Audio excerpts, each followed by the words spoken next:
코끝 연골 재배치에 대해서 말씀을 드리면, 우리 보통 병원에 오시는 분들은 코가 이제 뭉툭하고 퍼져 있는 경우가 많은데, 대략적인 모습이 뭐 이런 식으로 이 폭이 넓고 높이는 낮고 콧구멍은 좀 이렇게 동그란 형태. 근데 이제 우리가 이제 만들고자 하는 모양은 좀 더 이렇게 폭이 좁고 높이는 조금 더 이제 높고 콧구멍 형태는 좀 더 이렇게 세로 방향으로 길고 이런 형태를 만들고 싶은 거예요. 근데 사실 우리는 이제 바깥에서 피부의 모양을 보긴 하는데, 성형수술은 사실 피부의 모양을 만드는 건 아니고 코끝의 연골의 모양을 만들어서 그 모양이 피부에 반영되도록 하는 그런 거거든요. 근데 이런 코가 낮은 분들의 이제 코 안에 연골 구조를 보면 대개는 좀 이런 식으로 낮고 퍼져 있는 형태. 이런 갸름하고 오똑한 코의 연골 모양은 약간 이런 형태를 하게 되거든요. 그래서 결국은 이제 이 코끝 연골을 최대한 활용해서 이런 모양을 이제 만들고 싶은 건데, 그러게 하기 위해서는 연골 폭을 좁히기 위한 연골을 어떤 묶는 과정이 필요할 수 있고, 높이를 세우기 위해서 연골을 이제 이식하는 과정이 필요할 수 있습니다. 실을 사용해서 만약에 이 연골을 묶는다 그러면 이 부분, 이 부분, 이 부분 이렇게 연골을 묶게 되면 폭이 좁아지니까 이렇게 모이게 되겠죠. 그 다음에 이 연골에 이 두 부위를 묶게 되면 각이 생기니까 이렇게 좁아지면서 갸름해지는 형태로 변하게 되거든요. 근데 우리는 물론 갸름한 것도 중요하지만 높이를 세워야 되니까 이 연골 모양이 누르는 이 피부의 힘을 이겨내고 높이를 유지해야 되니까 이 사이에다가 이제 연골을 이식을 하게 되고요. 보통은 이제 지지대라고 하죠. 이 지지대를 이제 비중격 연골을 사용하기도 하고, 어떤 경우에는 이제 뭐 귀연골을 쓰기도 하고, 어떤 경우에는 늑연골을 쓰기도 하고, 그 다음에 이렇게 이제 만들어진 갸름한 모양이 더 높게 만들기 위해서는 코끝 위에다가 이제 연골을 이식을 하게 되는데, 적은 경우는 한 겹, 많은 경우는 뭐 두 겹, 뭐 이렇게 세 겹 이런 식으로 이제 연골을 더 추가적으로 쌓을 수가 있죠. 근데 추가적으로 쌓은 연골이 결국은 이 지지대가 튼튼하다면 높이가 떨어지지 않고 이제 유지가 될 수 있기 때문에 코끝이 굉장히 갸름하고 높아지고, 그게 시간이 지나도 이제 변하지 않게 되는 그런 결과를 만들 수 있어요. 그래서 사실 코끝 연골 재배치라는 거는 우리가 결국 이제 수술해서 만들고자 하는 어떤 그 연골의 좋은 모양을 만드는 작업인데, 그 수단으로서 우리는 연골을 이제 묶는 거, 연골을 이식하는 거를 이제 같이 사용하게 되는 거죠. 이게 이제 많이 쌓여졌을 때 얇은 피부를 갖고 있는 분이면 이 피부에서 이 연골 모양이 또 이렇게 비칠 수가 있거든요. 그러니까 너무 많이 쌓진 않아야 되고, 이 연골의 이 경계면을 또 잘 다듬어 줘야 돼요. 특히 이제 만약에 코끝에 비중격을 쓴다, 아니면 늑연골을 쓰게 된다 그러면, 귀연골은 조금 약간 이렇게 커브가 있고 휘어있는 연골인데 반해서 비중격이나 늑연골은 기본적으로 좀 이렇게 약간 직선 형태의 연골이니까 이거를 부드럽게 해서 꺾일 수 있게 이렇게 만들어야 되거든요. 그런 작업이 추가적으로 또 필요해요. 사실은 저는 코 수술할 때 거의 대부분의 코에서 연골 재배치를 하는데, 그러니까 코끝 성형에서는 핵심이다. 기본적으로 뭐 쉽게 생각하면 갸름하게 만들기 위해서 복코를 수술한다 그러면 퍼져 있는 연골을 갸름하게 해야 될 거고, 예를 들면 들창코다, 코가 굉장히 짧다 그러면 이게 길이를 연장해야 되잖아요. 그러면 코끝 연골을 이렇게 위에 있는 연골로부터 박리해서 분리한 다음에 이거를 약간 길이 방향으로 위치를 이동시켜주고, 그 다음에 그게 이제 다시 짧아지지 않게끔 필요한 데다가 연골을 이식해주는 이런 게 필요한 거거든요. 또 반대로 긴 코다, 화살코다 그러면 코끝 연골이 오히려 길고 밑으로 처져 있는데, 그걸 짧게 만들려면 연골의 위치가 위로 또 이렇게 회전해서 이동을 해야 되거든요. 그런 게 이제 다 연골 재배치를 통해서 이루어질 수 있는 거죠. 여기 이게 코끝이 있고 콧볼이 있고, 거기 약간 사이에 이렇게 홈이 있어서 들어간 부분이 있잖아요. 근데 코끝 연골은 이 홈의 안쪽에 있는 거예요. 기본적으로는 이 바깥쪽으로는 연골은 없어요. 결국 이제 이 부분에서 모양을 바꿔주는 건데, 이게 높이를 세우면 높이가 세워질 때 콧볼 모양도 변하게 되거든요. 실제로는 연골 모양은 여기서 바꾸지만 이쪽도 폭이 감소될 수도 있는 거죠. 코끝 연골 재배치만 해서 콧대가 높아지는 건 아닌데, 전체적인 코의 기울기는 높아졌다고 느낄 수 있죠. 이쪽이 높아지니까 경사도가 낮았는데 좀 더 이렇게 경사도가 높아지는 그런 효과를 얻을 수 있고, 보형물을 쓰지 않은 경우라도 코끝을 높이고 나서 조금 꺼져 보이는 이 위의 공간을 연골 이식을 추가로 하면 콧대까지 높아진 효과가 생겨요. 일단 연골 이식을 하기 전 상태에서 기본적으로 코끝에 있는 연골 모양을 좋게 만들어놔야 연골 이식량을 조금 작게 할 수 있거든요. 근데 연골 이식을 작게 하면 코끝의 촉감이 좀 더 부드러워질 수 있기 때문에 모양과 촉감을 둘 다 잘 잡기 위해서는 연골 재배치가 굉장히 중요하다. 오늘은 코끝 연골 재배치에 대해서 알아봤습니다. 궁금하신 부분이 있으면 댓글을 남겨주시면 그 댓글에 직접 답변을 올려드리도록 하겠습니다. 감사합니다.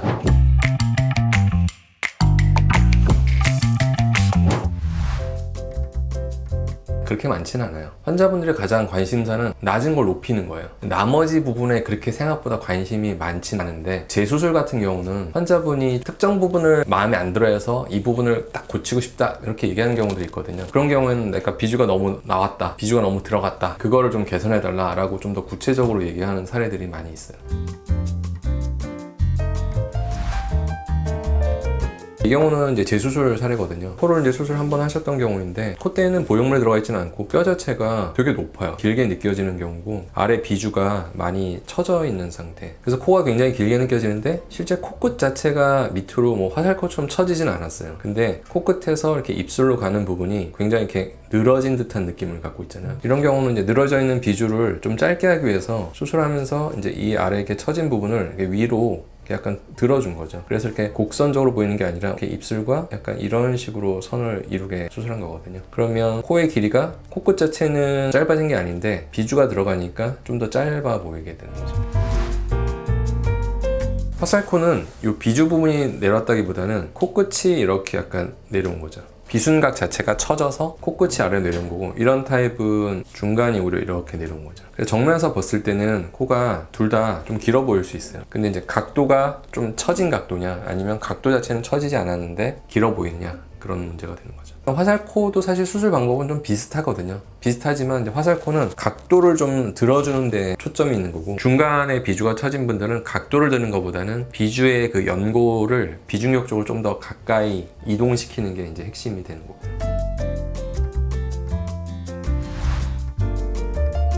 이런 경우가 이제 그 비주가 되게 짧은 전형적인 사례가 되는데, 양쪽 콧날개보다 코끝 내지는 비공 이런 부분이 훨씬 더 이제 위에 위치를 하게 되잖아요. 그래서 뭔가 중간이 되게 허전하고 퇴축됐다고 표현하는데, 이런 경우는 이제 이거를 아래쪽으로 이렇게 길이를 연장해서 빼주는 수술을 해야 되는 거죠. 근데 이제 빼주는 수술은 연골 이식을 해서 길이를 연장하는 수술을 해야 되거든요. 그 연장한 모습이 유지가 돼야 되니까 연골을 이식하지 않고는 사실 수술하기 힘들거든요. 비주가 어차피 퇴축된 사람들은 비중격 자체가 짧아서 쓸 수 있는 비중격이 많지가 않아요. 그러니까 비중격을 쓸 수 있는 경우는 좀 적고, 심하면 귀연골로 충분히 연장하기 힘든 경우가 있기 때문에 그런 경우는 뇌연골을 쓰는 게 좋고, 심하게 퇴축되지 않았다 그러면 귀연골로도 길이 연장을 충분히 해줄 수 있고.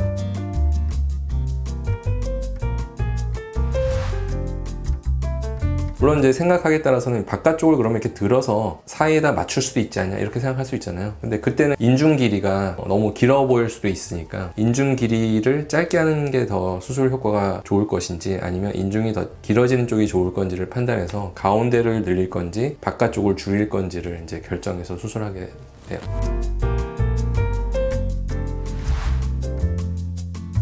들창코는 아까 그 화살코처럼 각도가 일단 좀 들린 거죠. 그러니까 짧다, 그 다음에 이제 코끝이 어떻게 보면 이렇게 들려서 비순각 자체가 큰 경우를 이제 우리가 들창코라고 얘기를 하고, 각도 자체는 사실 들리지 않아도 비주만 안으로 이렇게 쏙 말려 들어가는 사람들이 있거든요. 그런 경우는 들창코는 아니고 각도보다는 길이를 연장해 줘야 됩니다. 오늘은 비주의 문제에 대해서 알아봤는데요. 들창코라든지 화살코라고 이렇게 뭐 생각해서 짧거나 길다고 생각하는 경우에 실제는 들창코나 화살코가 아니라 단지 비주가 좀 들어가거나 비주가 나와서 생긴 문제일 수 있으니까, 어떤 부분이 정확한 문제인지는 상담을 통해서 한번 알아보시고 그거에 대한 치료법도 생각해 보시는 게 좋을 것 같습니다. 감사합니다.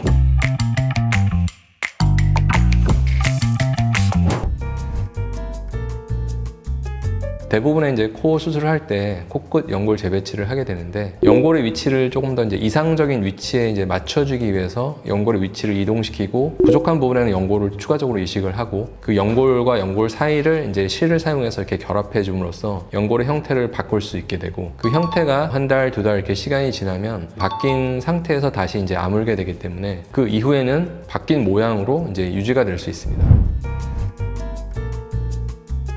첫 번째 사례는 콧대 성형은 하지 않고 이제 코끝 성형만 하는 경우인데, 이 환자분의 이제 불만족 사항은 코가 좀 짧고 들려 있다, 조금 더 길이감이 있었으면 좋겠다라는 거거든요. 그래서 이제 그렇게 수술을 하려면 코끝 연골의 위치를 조금 더 위에서 이제 아래쪽으로 이동시키는 수술이 필요하게 됩니다. 그런 수술을 하기 위해서는 코끝 연골을 그 위에 있는 연골로부터 1차적으로 분리를 시키고, 분리를 시킨 이후에 이제 아래쪽으로 연골 위치를 이동시키고, 연골 사이의 어떤 간격은 부족한 부분을 자가 연골을 떼서 이제 이식을 하게 됩니다.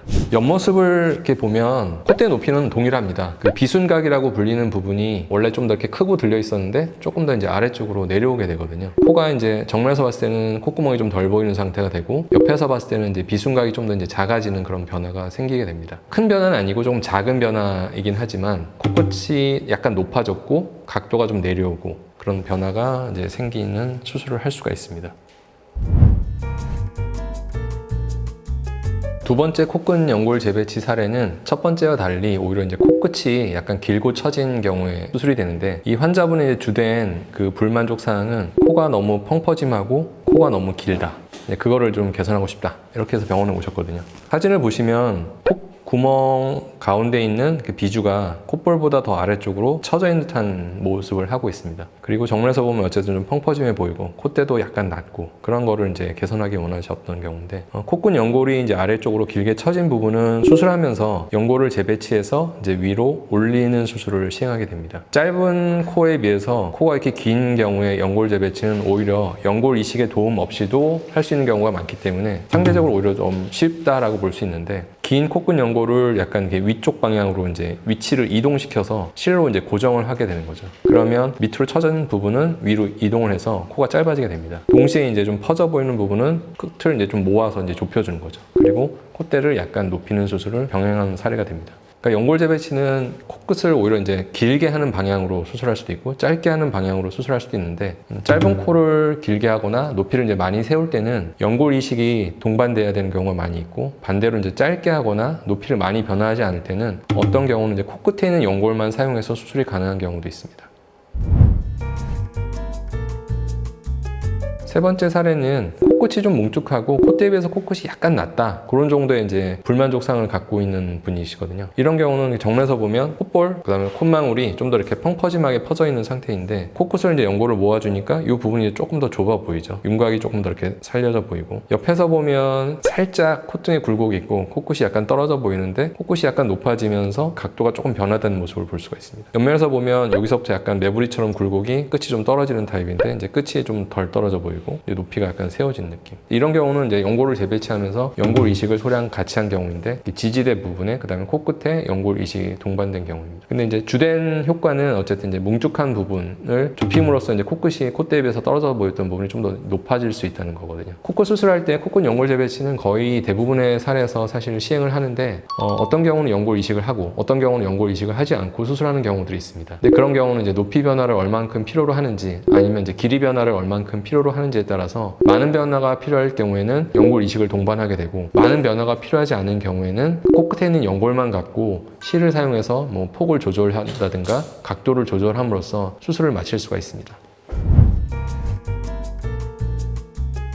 연골 재배치가 어렵다기보다 코끝 연골 자체가 너무 약한 경우, 연골 자체가 너무 가늘고 흐물흐물하다, 그러면 사실 높이를 세울 때 그 연골만으로 할 수 있는 거는 굉장히 제한적이니까, 그런 약한 연골을 갖고 있을수록 연골 이식이 차지하는 어떤 수술의 중요도가 높아지는 거고, 연골 자체가 잘 발달되어 있는 타입이라면 연골 이식을 하지 않고도 할 수 있는 게 굉장히 많이 있죠.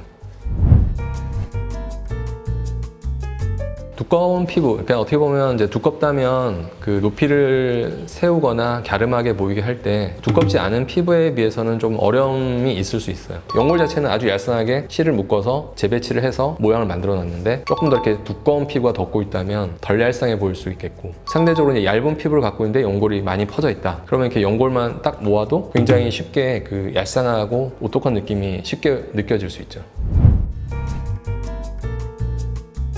보통 이제 코 성형에서 콧대는 뭐 보형물 같은 걸 써서 많이 높이거나 이런 변화를 주는데, 코끝 성형은 원래 코끝에 있는 연골을 잘 활용해서 모양을 만드는 부분이 굉장히 중요하거든요. 저희는 그거를 이제 코끝 연골 재배치라고 부르고, 연골 이식 못지않게 연골 재배치가 돼야 자연스럽고 또 촉감도 좋고 더 좋은 결과를 만들 수 있습니다. 감사합니다. 코끝 수술에서 보통 이제 높이를 세우거나 길이를 연장하거나 그러면 연골 이식을 많이 하거든요. 주로 얘기하려는 게 이제 뭐 비중격 연장, 회전 이식, 이게 이제 연골이 위치하는 부위가 좀 달라요. 비중격 연장술은 보통 아래쪽 비중격 연골의 아랫부분, 비주와 코끝 연골 그 사이에다가 이식을 하는 거거든요. 그리고 보통 회전 이식은 콧대 이 윗면에다가 이식을 하는 거죠. 그러니까 비중격 연골이 끝나는 위치와 코끝 연골 사이인데 이 아래 부분이 아니라 이제 위쪽을 채워주는 거거든요.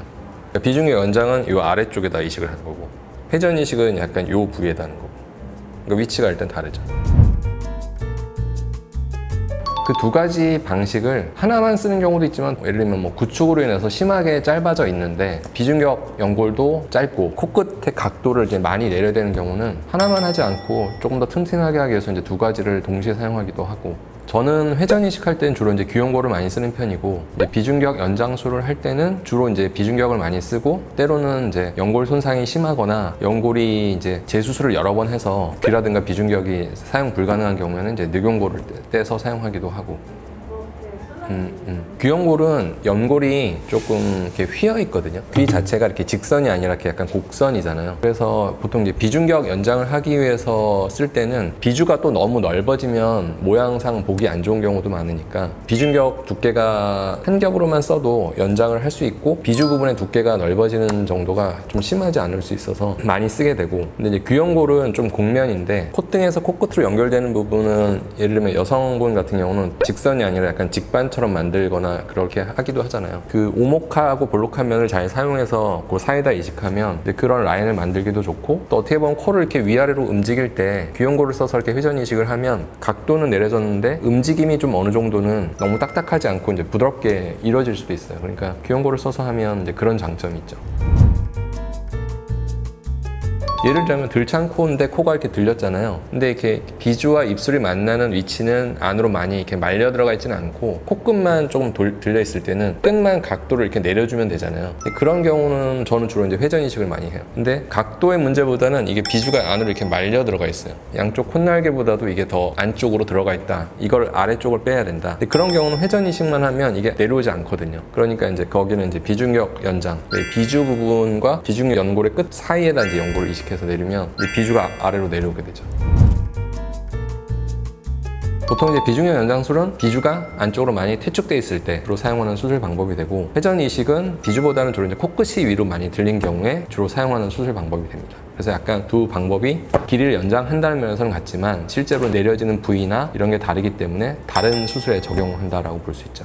근데 사실 두 수술 다 기본은 코끝 수술에 준하는 거거든요. 그러니까 코끝 성형에 그냥 이렇게 연골 이식하는 뭐 부위가 다른 정도의 특징이기 때문에 뭐 회복상 내지는 뭐 붓기에서는 큰 차이는 없다라고 보시면 돼요. 물론 이제 뭐 충격을 받거나 부딪히지 않게 뭐 주의를 해야 되겠고, 처음에 이제 수술하면 코끝을 뭔가 이렇게 모양을 형성하기 위해서 실로 고정을 할 거 아니에요. 그런 부분들이 뭐 충격에 의해서 뭐 이렇게 틀어지거나 느슨해지거나 너무 만지거나 부딪히지 않게 조심해야죠. 오늘은 일단 그 코끝 수술에서 많이들 궁금해하시는 비중격 연장술, 그 다음에 회전 이식에 대해서 주로 알아봤는데요. 어떤 수술이 조금 더 적합할지는 실제로 그 환자분의 사례마다 다르기 때문에 자가 진단이 아니라 병원에 가셔서 내 코에는 어떤 게 적합한지 상담을 받아보시고 결정하시는 게 좋습니다.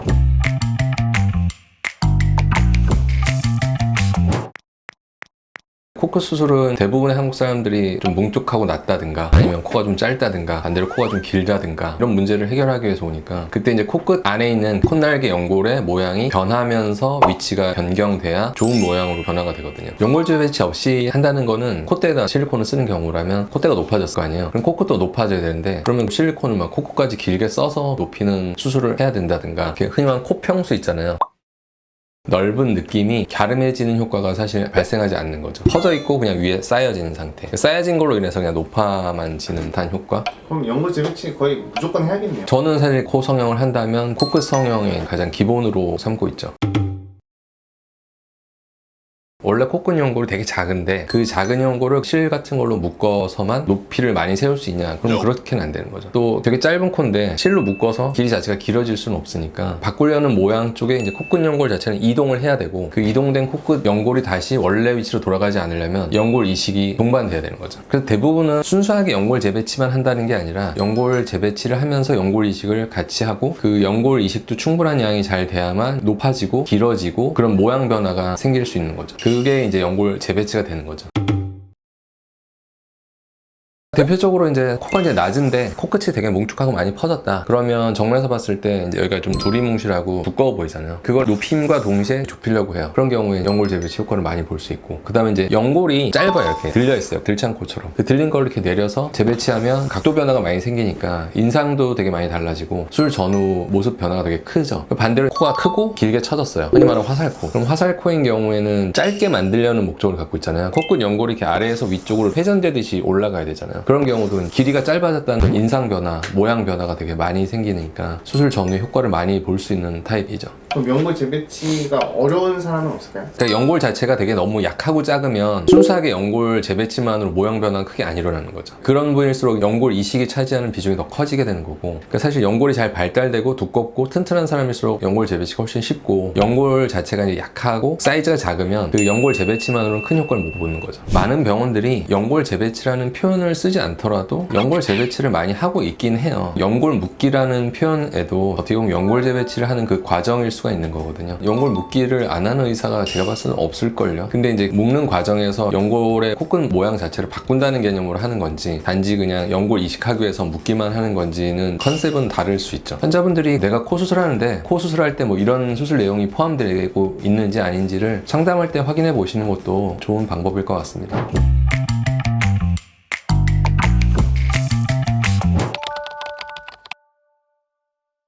어떤 분은 진짜 수술하고 나서 몇 개월 만에 그런 문제가 생길 수도 있고, 한동안은 문제 없이 지내다가 몇 년이 지나니까 이제 조금씩 두드러지는 느낌이 이제 들어서 병원에 와서 상담하시는 분들이 생기거든요.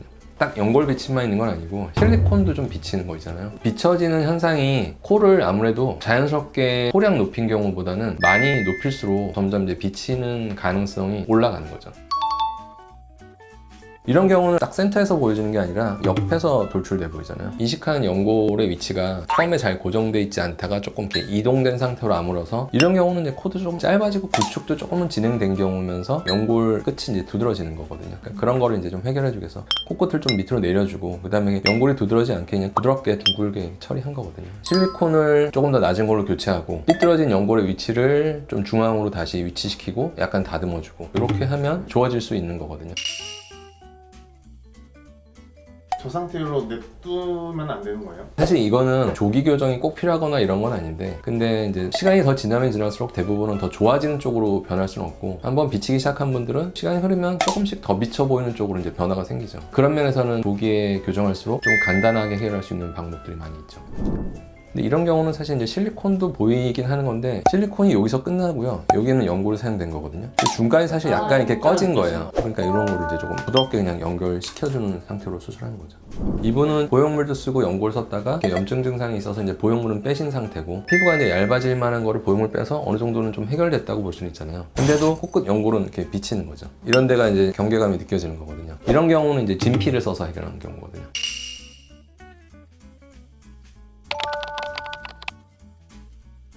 대부분은 그러니까 사실 비치는 문제가 있을 때는 더 높이는 경우는 좀 별로 없고, 대부분 조금 낮추는 쪽으로 수술을 많이 하게 되고, 실리콘을 너무 높게 썼다, 코끝 연골을 여러 겹을 많이 쌓아놨다, 기존에 이제 본인의 피부 자체가 두께가 아주 얇은 분이 아니면 약간 낮추거나 이런 걸 함으로써 진피나 근막 사용하지 않고도 해결이 가능한 경우들이 많고,